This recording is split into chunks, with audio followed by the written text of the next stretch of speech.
En 68 ans de règne, Élisabeth II a vu passer quelques-unes des plus puissantes personnalités, hommes et femmes, sans que cela ne perturbe outre mesure sa majesté.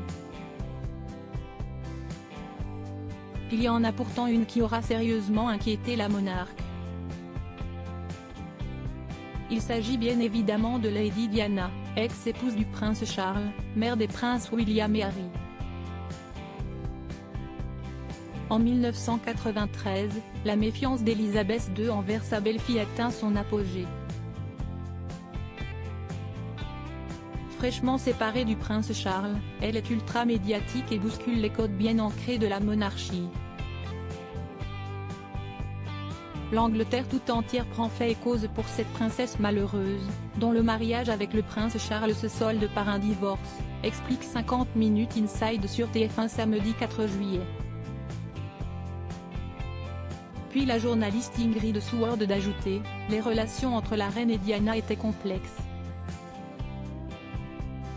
On peut même dire qu'elle était très mauvaise parce que la princesse était très médiatisée. Elle était devenue plus populaire que la reine. Un engouement pour la princesse des cœurs qui ne plaît pas du tout à Élisabeth II. Et ce n'est rien de le dire. Une situation explosive pour la première fois de sa vie, Élisabeth II était effrayée par cette concurrente, se souvient encore la journaliste experte des têtes couronnées.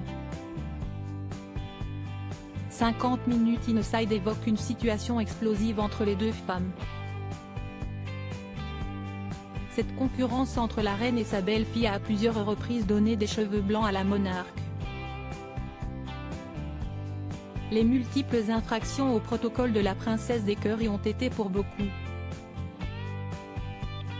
Le 9 mars 1981, à l'occasion d'un gala de charité au Goldsmiths Hall de Londres, Lady Diana choisit de porter une robe noire, teinte d'ordinaire réservée aux périodes de deuil. La jeune femme ne voit alors pas du tout son erreur. À mes yeux, le noir était la couleur la plus élégante qu'on puisse porter à 19 ans, avait-elle estimé auprès de son biographe Andrew Morton, auteur de Diana, sa vraie histoire parue en 1992.